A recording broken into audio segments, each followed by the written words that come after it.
цей хребет це щось максимально прекрасне, але щось вельми стрьомне.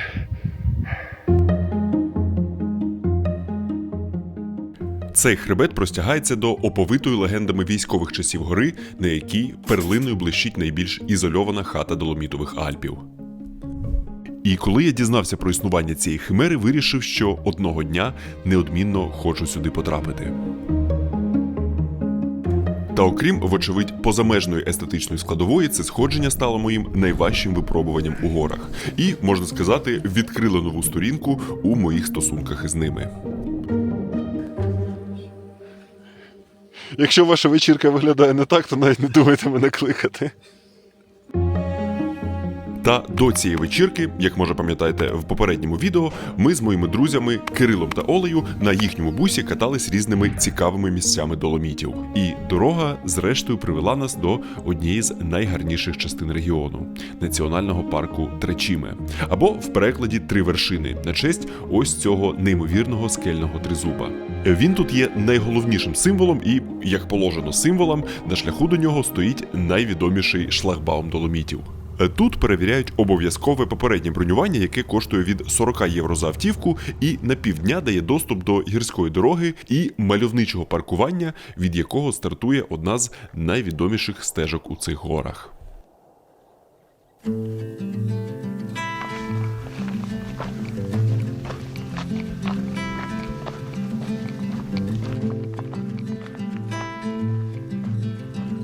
Тут алгоритм фільмування фірмових хайкінгових проходів трохи міняється.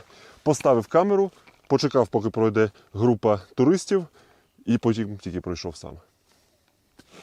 Спочатку крокуєш цією стежиною на тлі гострих, мов зуби якогось хижака, піків гірської групи Кадіні. Проходиш церкву, яку немов хтось вмалював у ці пейзажі, неодмінно стикаєшся із закритим у міжсезонний період ріфуджіо, і чим більшим стає градієнт підйому, тим очікувано менше стає людей навколо. Зовсім скоро підходиш до підніжжя найменшої з тих самих трьох вершин і до перевалу, за яким ховається найвидовищніша частина цієї місцини, на якій мандрівники розбрідаються хто куди, і у другій половині дня можна взагалі нікого не зустріти. Це все ж величезна територія, в якій не тільки цими трьома цимами єдиними.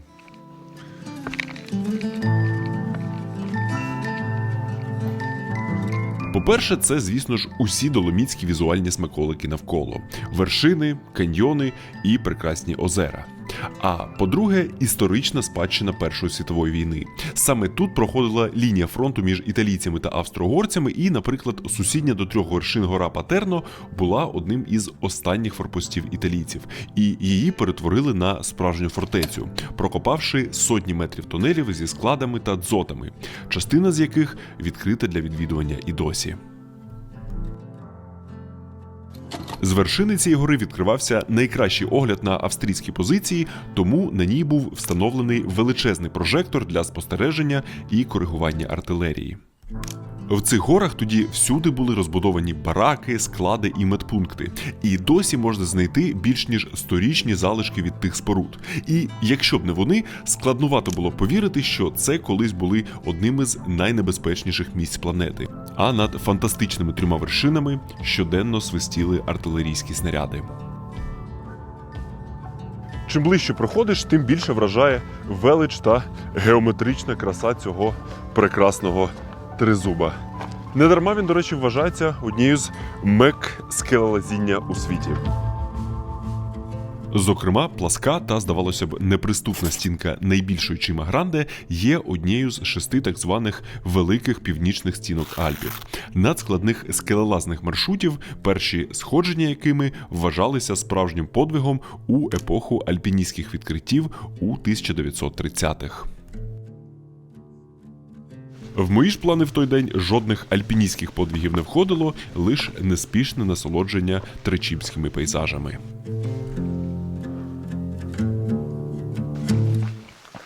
Так, а де я камеру поставив? А, ось вона. О.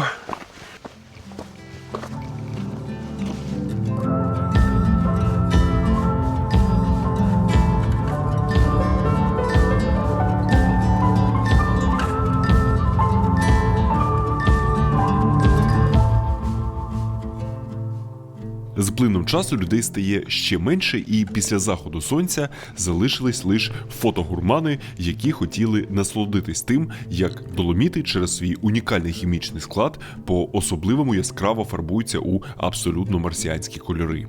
Це явище має окрему назву енросадіра, що в перекладі з місцевого діалекту значить «ставати кольору троянди», а я б по-босяцьки переклав як «розвал кабіни».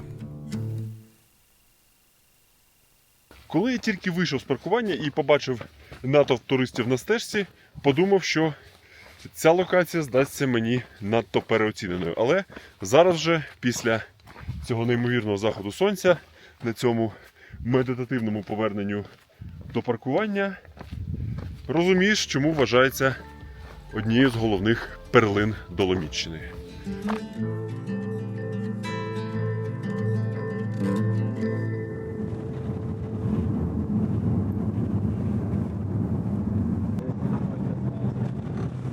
Ми перемістились до іншої частини регіону Тричіми і ще до світанку від містечка Сесто піднялися на схили гори Ельма.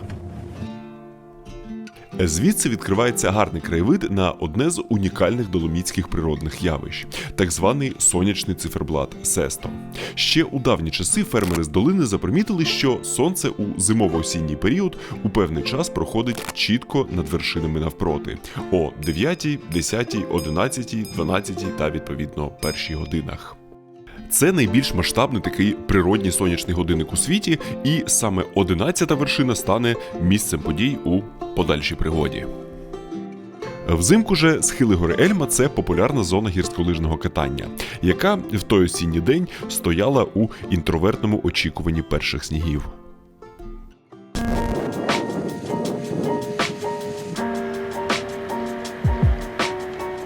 Та тим часом гірськолижний сезон в Україні у самому розпалі, і Visa вирішили зробити його ще крутіше для власників своїх преміальних карток.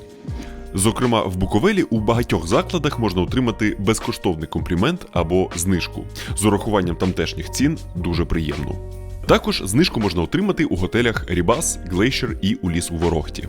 Повний список бонусів та умови для різних видів карток можна прочитати у описі відео. Також є приємний підгон для тих, кого цікавить насамперед катання.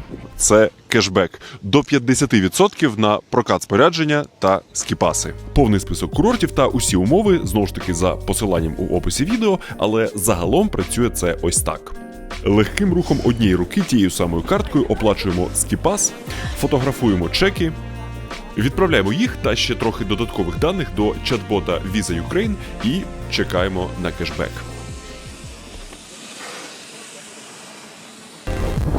Точніше, звісно ж, не чекаємо, а катаємо, тому що кешбек може зайняти до 20 робочих днів. Тож, дякую Visa за ці зимові бонуси і підтримку цього відео. Ну а ми повернемось до ще безсніжних доломітів.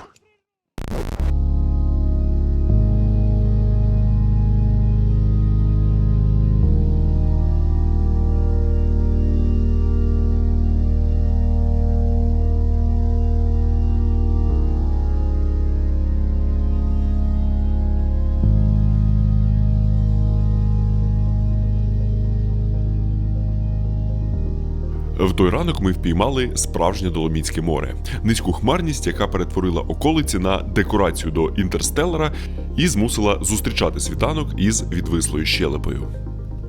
І в очікуванні, поки ці прекрасні світанкові хмаринки трохи підрозійдуться, щоб я сам зміг відчути себе у ролі того самого дрончика.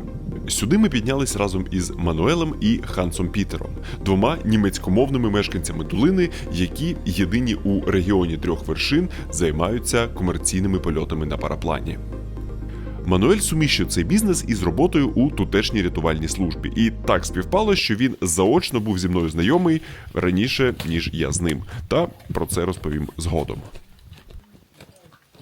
Так от, на цю гору ми приперлись задля того, щоб злетіти з неї на параплані до більших доломітських вершин. Але техніка безпеки не дозволяє стартувати у цю прекрасну хмарність. Тож увесь ранок ми стирчали на схилі в очікуванні, поки цю красу кудись здує.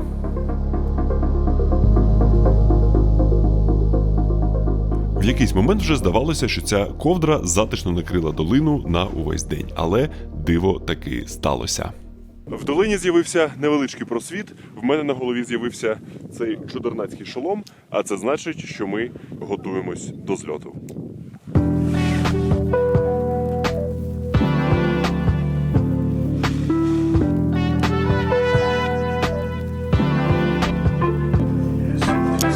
Okay, 3, 2, 1, go. And gets run. Run. Perfect.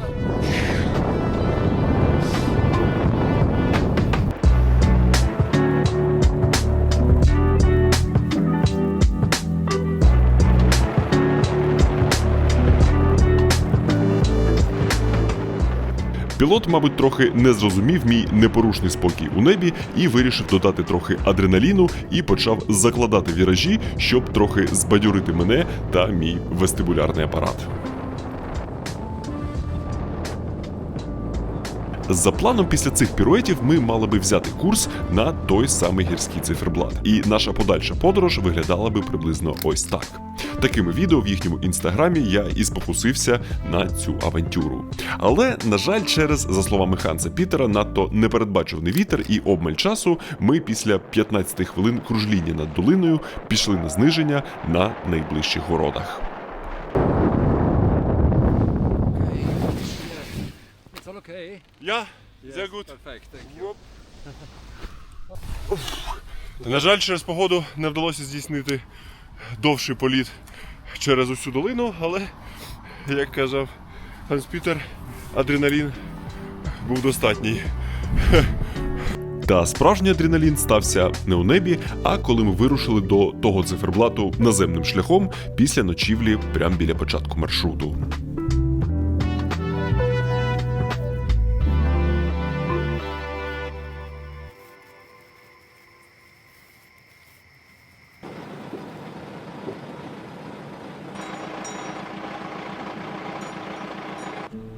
На це сходження до нас приєдналися ще двоє ентузіастів гірських авантюр – Денис та Олександр. І ми, зранечку, взгромадивши на спину трохи більше принад, ніж для пересічної прогулянки горами, вирушили на стежку.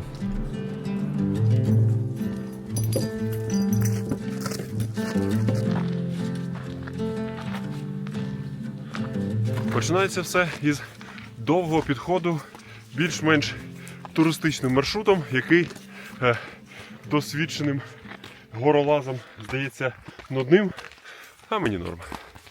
Я намагаюся від цього теж отримати задоволення.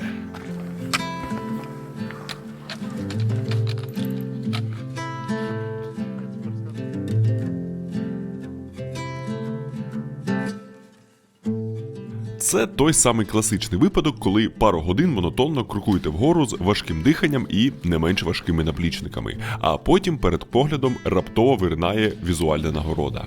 У нашому випадку та сама перша вершина або Чимауна.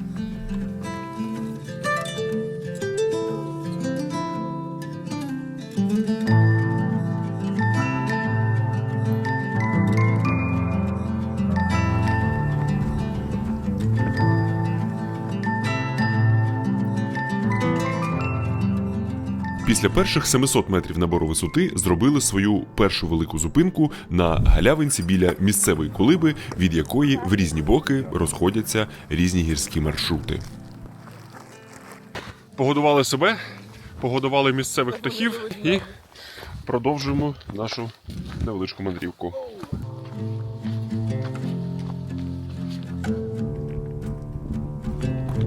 Пройшли знак, напис на якому у дуже грубому перекладі значить «Далі починається цікаве».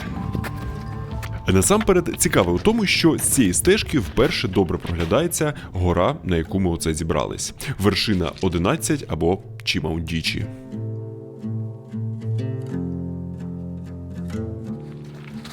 Но знак про непрохідність маршрута стоїть через те, що тут ставалося декілька кам'яних обвалів з першої вершини. І якщо розраховувати на легенький хайк, то можна доволі швидко бути розчарованим.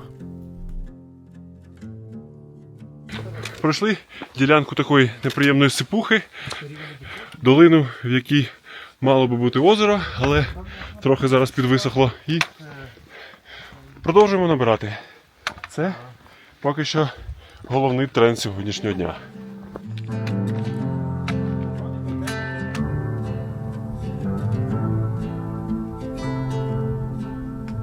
Тож ми залишили Чимауну позаду і продовжили перебирати ногами між тягучих одноманітних кам'яних текстур.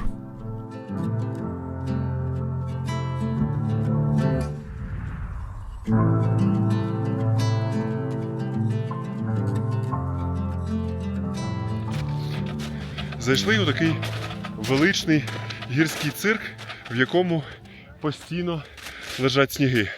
Колись більше, колись менше, зараз трохи менше, але все одно достатньо, щоб потребувалося вже вдягнути кішки. Так. Тепер цікаво тільки зимою. Та надовго кішки на ногах не затримались. Ми вийшли з тіньової частини на крутий схил, на якому сніг потанув і підніматись довелося сумішчю із землі та каміння, яке підступно провалювалось та осипалось на кожен крок.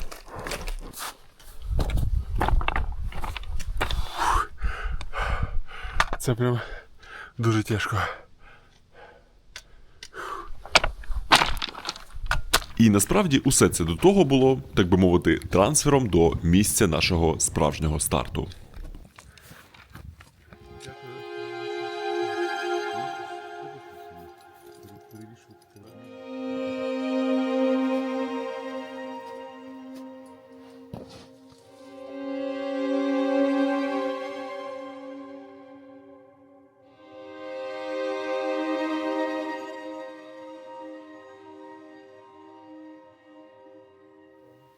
Чесно кажучи, такої срані я ще не лазив. І тут невеличка ремарочка з приводу того, а що власне таки лазив. За декілька місяців до того мені закортіло спробувати клаймбінг або скелелазіння.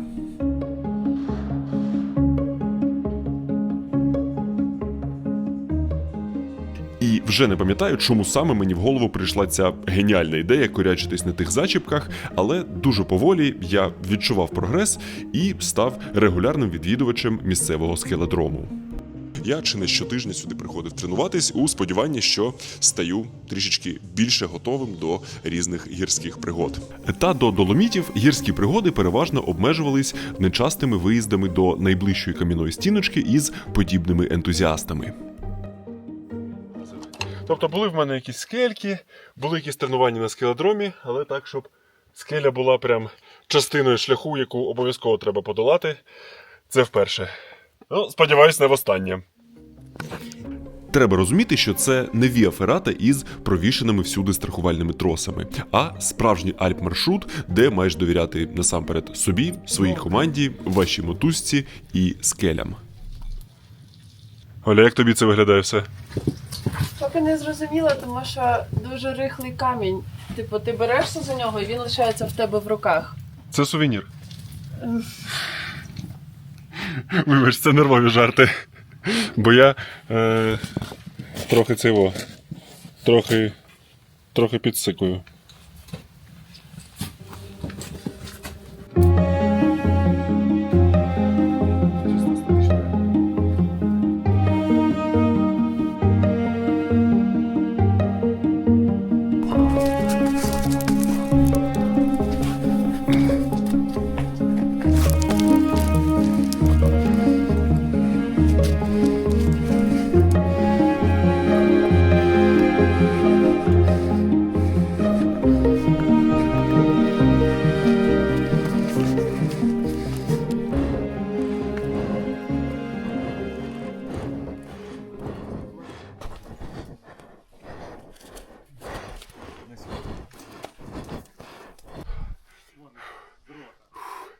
Це була доволі стрьомна ділянка. Далі виглядає цікавіше. Та що ти мене смикаєш? Я зараз полізу.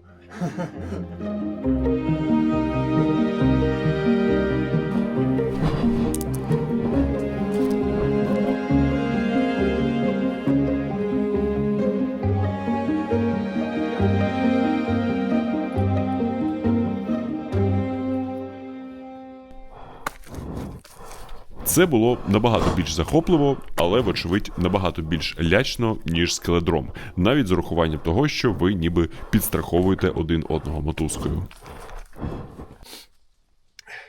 Він мене, значить, страхувати обіцяв, а сам воду набирає. Що ти за білеєр такий?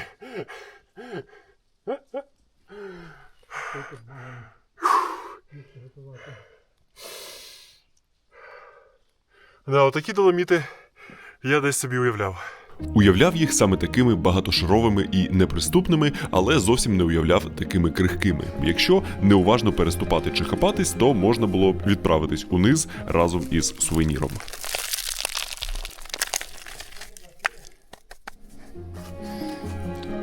Друга половина цієї стінки з точки зору технічності чи якогось спортивного скелелазіння була відносно нескладною, і ми місцями навіть дозволяли страхувальній мотузці провиснути. Та рельєф був дуже мінливим і непередбачуваним, і на кожну найменшу нестабільність в уяві одразу малювалась приблизно ось така сцена.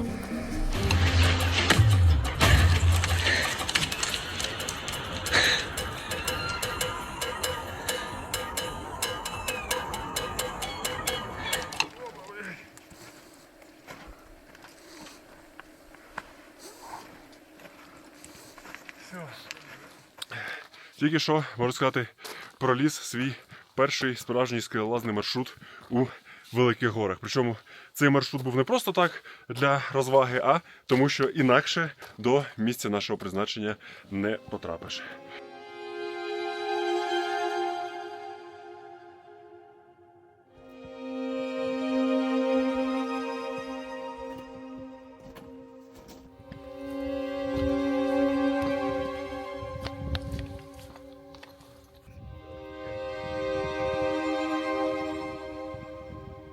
В гайдбуці, який ми читали перед цим маршрутом, написано, що ось це залишки Першої світової війни. Що вони тут роблять на такій висоті, я не знаю. Але попахує ТРО Буковель. Та, як я вже розповідав, бойові дії у Доломітах розгортались на найбільш карколомних вершинах і в найсуворіших умовах. Згодом історики назвуть це Білою війною. Окопи та укріплення вирубували прямо у льоду та скелях, і солдати проводили в них місяці, що було за межею людської витривалості. Конкретно у цьому регіоні стратегічним ключем до навколишніх долин був перевал Сентинела. Довгий час його контролювали австрійці, і усі спроби італійців вибити їх лобовими атаками були марними. Усе змінилося у квітні 1916 року завдяки групі Маскаброні, що в перекладі означає «зухвалі». Це був спецзагін із досвідчених альпіністів, які потайки обійшли австрійців через вертикальні стіни Чима-Ундічі. Вони підняли амуніцію на висоту, яку ворог вважав недосяжною, використовуючи для цього мотузки і ті такі дерев'яні драбини, що залишили тут для пам'яті. І у нашому сходженні ми частково повторюємо той самий легендарний маршрут Маскаброні. І як же, бляха, тут епічно.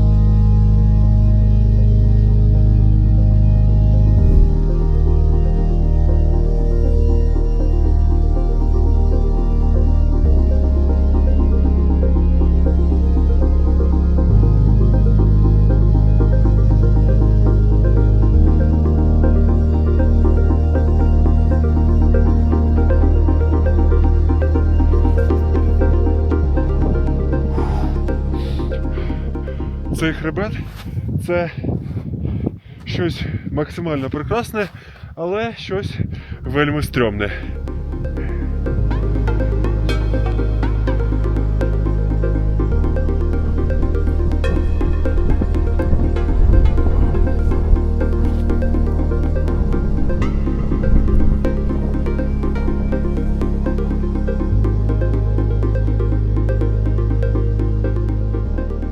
І І цей карколомний вузенький хребет із обривом з одного боку і сипучим камінням з іншого став найгарнішим спогадом з того неймовірного дня.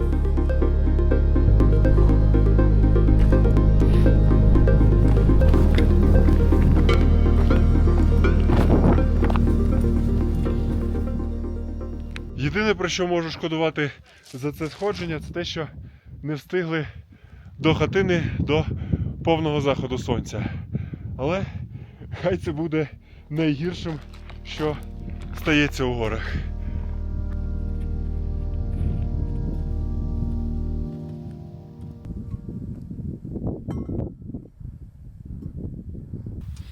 До цілі сьогоднішнього дня, здавалося б, рукою подати, та на шляху виник дуже підступний траверс, який ми лише встигли коротко розгледіти, перш ніж усе поринуло у темряву.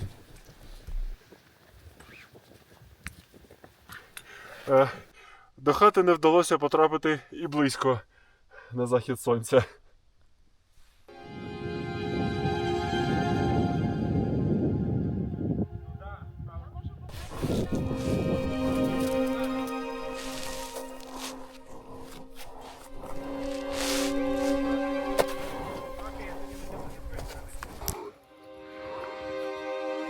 Блін, реально, якби не проходив пару місяців у клаймбінговий зал, я б взагалі не знав би, які рухи тут треба робити.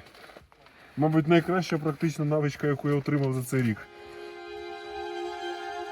Як з'ясувалося згодом, це була всього лише демо-версія того, що на нас чекає попереду. Та, як там що, той день ми завершили рівно там, де планували, лише з невеличкою затримкою на шляху.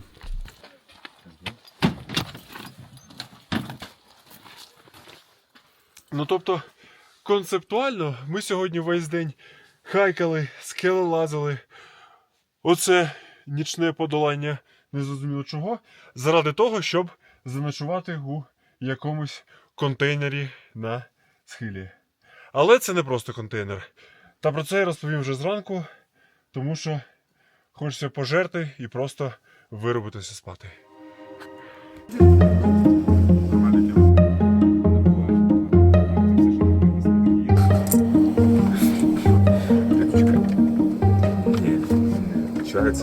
Ну, чисто реально, оце плацкартний вайб на 100%. Кирило людина плацкарт. Я давно не їздив в плацкартах, я прям кайфую. Ну, в тебе доволі примарні вже спогади про плацкарт, якщо ти кайфуєш.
Цей світанок був якимось особливо магічним.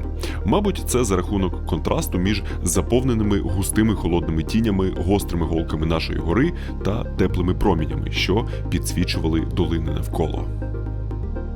І, як завжди, дуже дивно у таких неземних декораціях займатися своїми земними справами.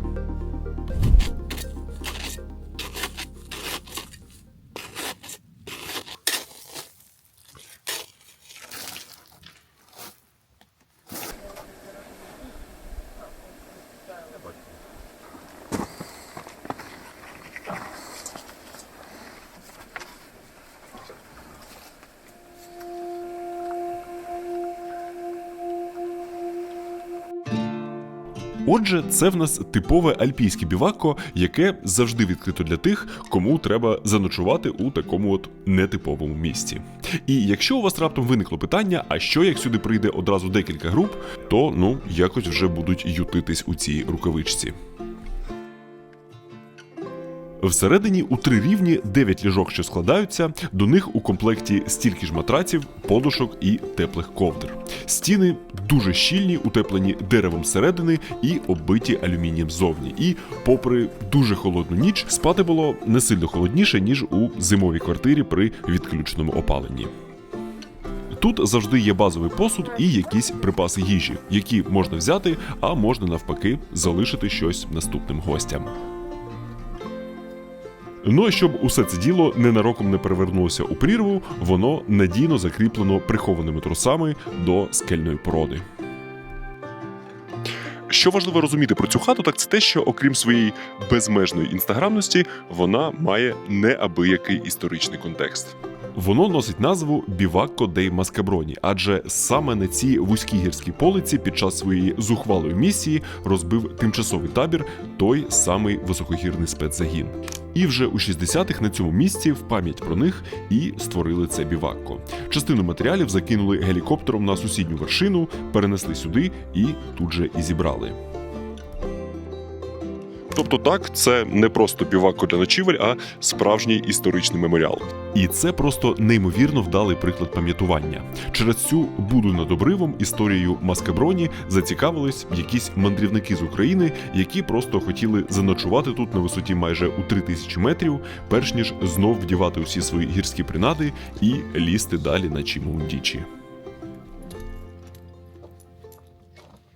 До речі, усі ці BDSM-приблуди і ще певні аксесуари для такого роду сходжень я перед цією подорожжю прибарахлив у магазині Шамбала. І маю сказати, що все відпрацювало на відмінно, навіть кросівки, які без мембрани, але надзвичайно зручні, як для моєї широчезної ступні. А відсутність мембрани компенсував водонепроникними шкарпетками. Та, мабуть, головне для більшості з вас – це те, що в них в Шамбалі просто величезний вибір різного роду зимового та похідного одягу. Це різні фліски, термобілизна Акапі, яка от прям на мені зараз. І, як завжди, маю для вас промокодик на невеличку знижечку. Промокодик ось він, а посилання у описі відео.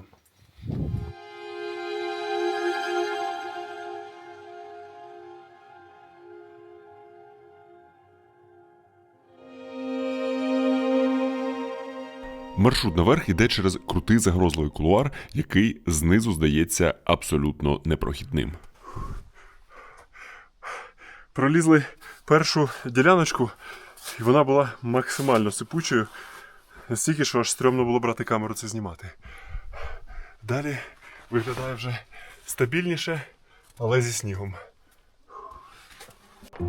Плями снігу у вузенькому пролазі тримали дійсно краще, але провалювались, а порода навколо все ще була крихкою, мов печиво.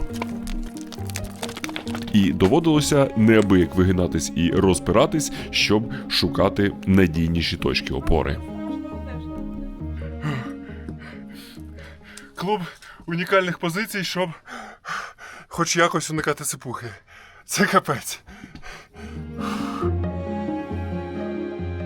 Цей кулуар був фізично найскладнішим, що мені коли-небудь доводилося лазити. Наприклад, та сама епічна віаферата з попереднього відео не йде в жодне порівняння, бо, як мінімум, там не було нависаючого поперек схилу каміння, яке треба було якимось чином перелазити.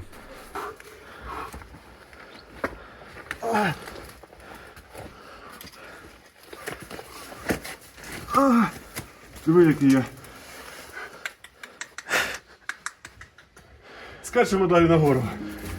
Ми, мов 5 крихітних равликів, повзли вертикально цією скелею декілька виснажливих годин. І нарешті таки доповзли до невеличкого і дуже епічного перешийка під крутою стінкою за якихось 20-30 метрів до маківки Чимоундічі. Але на саму вершину, на жаль, судячи з усього, не поліземо. Принаймні, я точно не полізу, тому що вона доволі складна, а часу не те, щоб супер багато.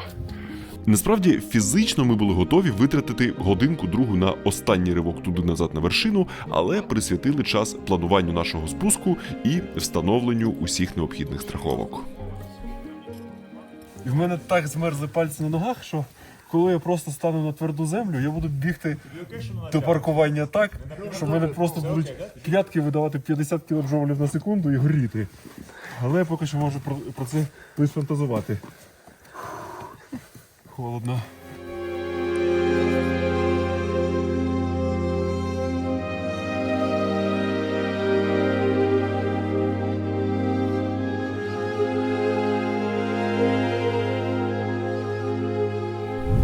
Та тоді я навіть не здогадувався, що по-справжньому холодно буде лише попереду.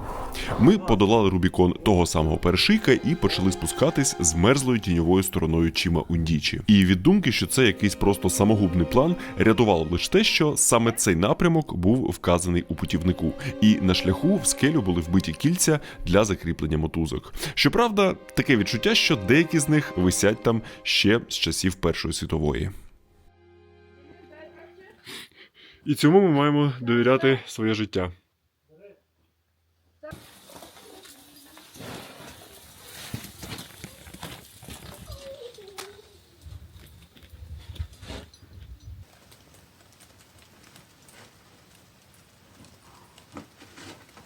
Nothing beats a jet to holiday.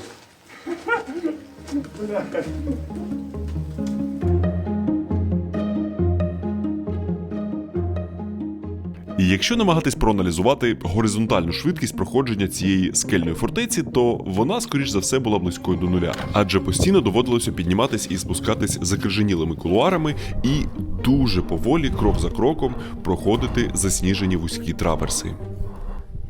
І справжньою розкішшю було знаходити щось подібне на місце для перепочинку.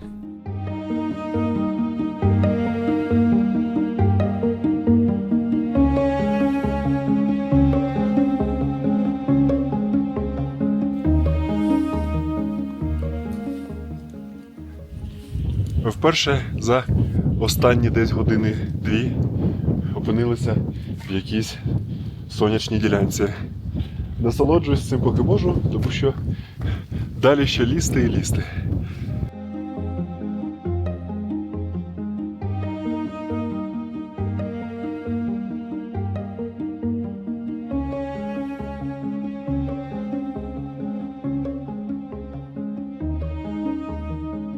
В таких от гірських конкурсах і забавках найвідповідальнішою є роль лідера. Людини, що першою розвідує маршрут і провішує страхувальну мотузку для інших. І це зазвичай роблять по черзі найдосвідченіші учасники групи. У цьому конкретно випадку Кирило першим проходив вузенький крихкий балкон, перш ніж на нього по черзі ступили і ми. І важливо розуміти, що таке от страхувальне перило з мотузки, у випадку чого не дасть полетіти аж до самого низу, але за ті метри, на яке воно провисне, можна отримати дуже серйозні травми. Тож розслаблятись точно не вартувало.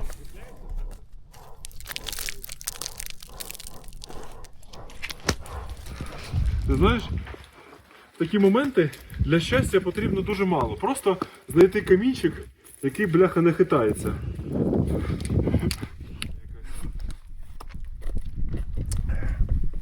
Всі ці лазання привели до наступної ситуації. Скоро вже захід сонця. Нам треба спускатись, але там щось дуже-дуже заплутано. Я от вишу вже десь півгодини ось так на самостраху, очікуючи, поки досвідчені колеги там все порозвідують. Це було ще одне надважливе місце – перехід на холодну тіньову сторону цього масиву, яким, якщо ми правильно зрозуміли путівник, спускались ті самі маскаброні, щоб зненацька атакувати перевал знизу. І поки лідер вирушив шукати місце для наступної страхувальної станції, ми мали шанс трохи повечеряти останніми запасами сиру.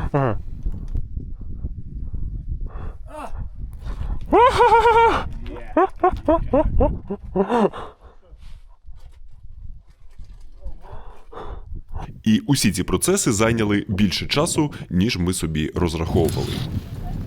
Другий день все йде трохи не так, але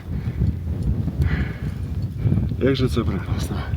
Чисто рубрика «Буде що онукам розповісти». Звісно, коли зліземо. Як я спущу звідси.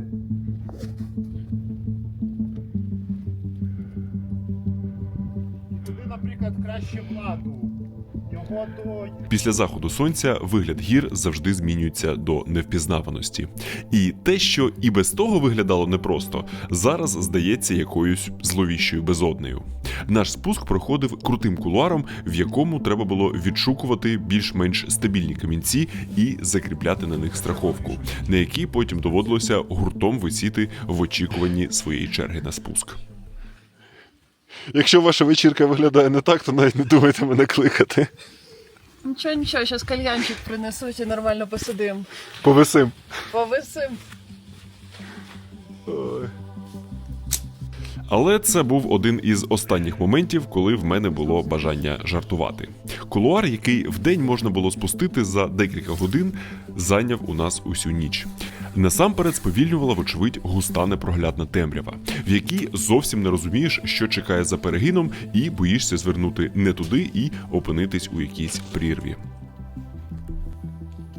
Наші рухи сковувало бажання спати, яке особливо накривало під час зупинок. І, звісно ж, нічний гірський холод, який доходив до мінус 15 і іноді пробирав усе тіло.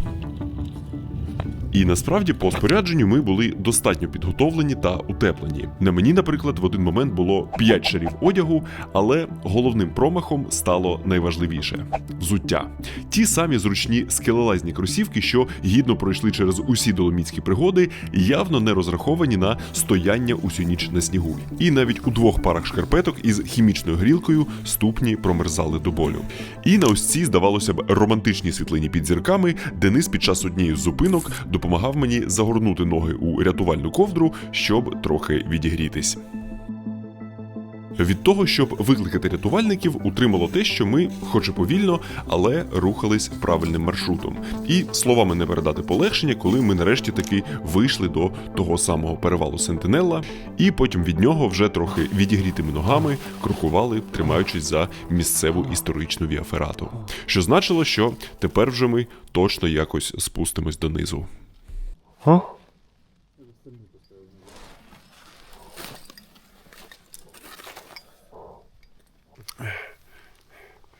І ось це ми вже, виходить, більше доби лазимо цими чарівними горами. Люблю гори, але не настільки.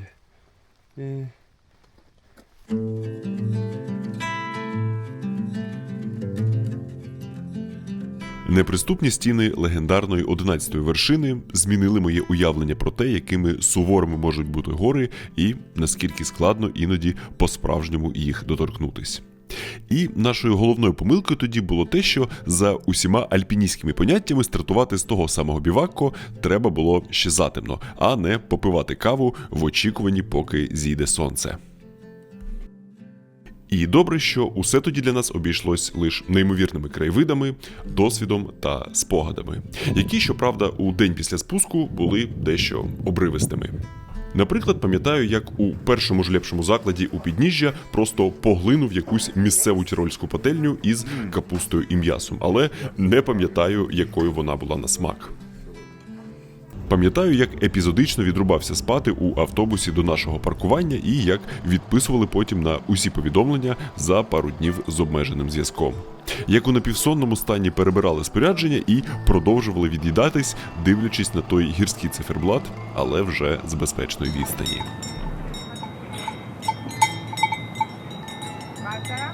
І пам'ятаю, як вже на наступний день, коли оце поїхав літати на параплані, Мануель мені розповів, що вони з іншими місцевими рятувальниками подумки були з нами на тому спуску. In our WhatsApp group, we got informed that 4 people are descending the mountain quite late, so it was like almost 11 o'clock in the night, and we had our eyes on that to see if you are moving or standing there, if you need help or if you are okay. But then we found out that you are slowly descending, so everything was fine for us. And what would be your triggers to go for a rescue mission? How would you detect that you need to go help us? Yeah, first of all, if you are not moving, because we know it's cold on the mountain, and if you are not moving or doing also the SOS with the light, or if you call us, of course, no?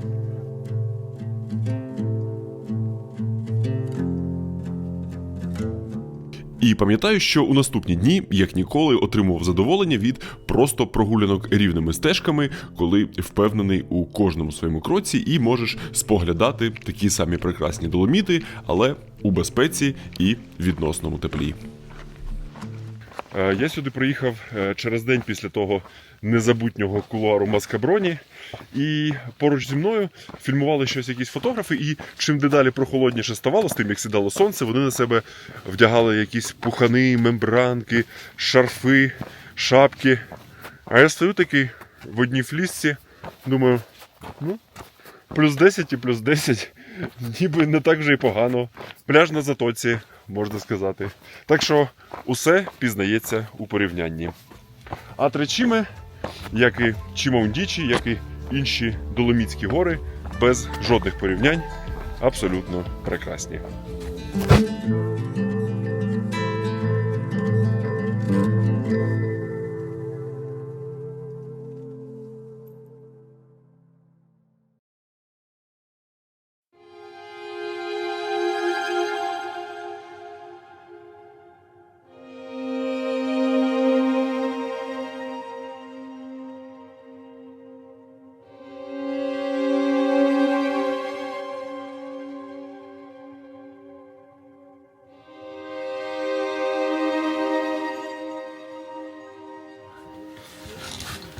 Це вже, як ви може зрозуміли, ніякі не Доломіти, а старі добрі Шпиці.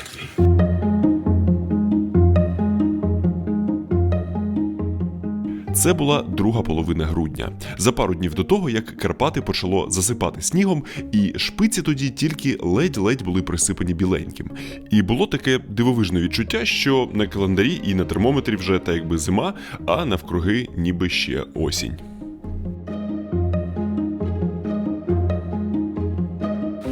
І насамперед, мабуть, варто пояснити, до чого тут взагалі Карпати у цій доломітській історії.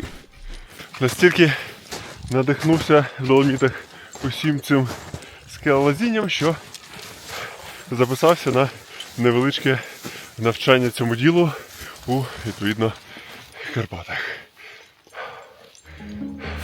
В тій пригоді мене постійно переслідувало відчуття, що я не до кінця розумію, що роблять з тими мотузками і карабінами мої компаньйони, і потребував їхніх підказок і допомоги, що, відповідно, теж нас затримувало. Тому для майбутніх таких пригод вирішив трохи взяти ситуацію у свою руку і 3 дні у навчальній групі в'язав якісь незрозумілі вузли, організовував страхувальну станцію у скелях, коротше, база молодого альпініста. І завершальним днем навчання було типу альпіністські сходження вздовж одного із ребер гори Шпиці.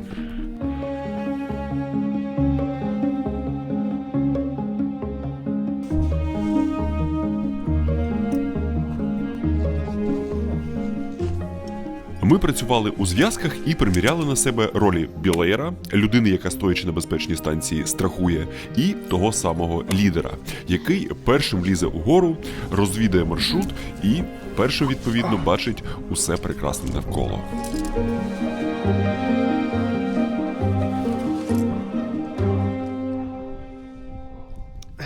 Це, мабуть, найдовше, як я коли-небудь піднімався Карпатськими горами, але в цьому абсолютно точно свій шарм.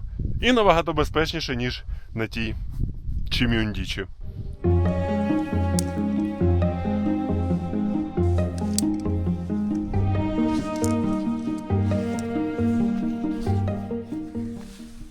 Страховка готова!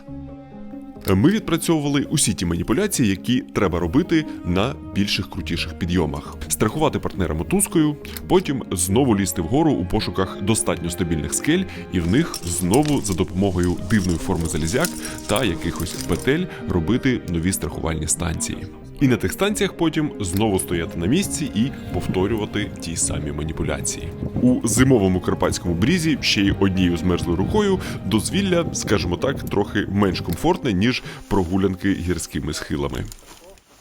Це абсолютно інший рівень витримки і якогось терпіння до всього, що відбувається в горах. Вітерець потроху почав зганяти сюди хмари, і добре, що ми встигли завершити наш підйом до того, як усе остаточно затягнуло. І з усією впевненістю можу сказати, що Так на шпиці я ще не вдирався. до того я піднімався сюди пішки, разочок навіть забігав, звісно ж, скітурив і потім спускався звідси на сноуборді.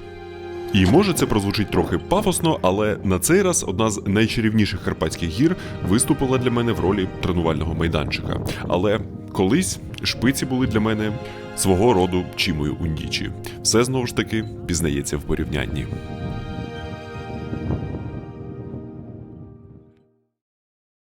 Вирішив на цей раз записати цю традиційну балакучу частину у кінці відео у такій от тематичній локації, яка в останні півроку стала для мене новою рутиною. І поки ви ще тут, традиційно хотів, по-перше, подякувати вам за те, що допомогли закрити збір у попередньому відео, і попросити долучитись до нового збору. Це на автівку для 93-ї, і за донацію від 200 гривень вже теж традиційно маєте шанс виграти сертифікат на 10 тисяч гривень від магазину Шамбала на придбання спорядження чи одягу від одного з моїх улюблених брендів Black Diamond. Вони виробляють майже все, що собі можна уявити зі світу альпінізму та скелелазіння, та просто різні якісні речі.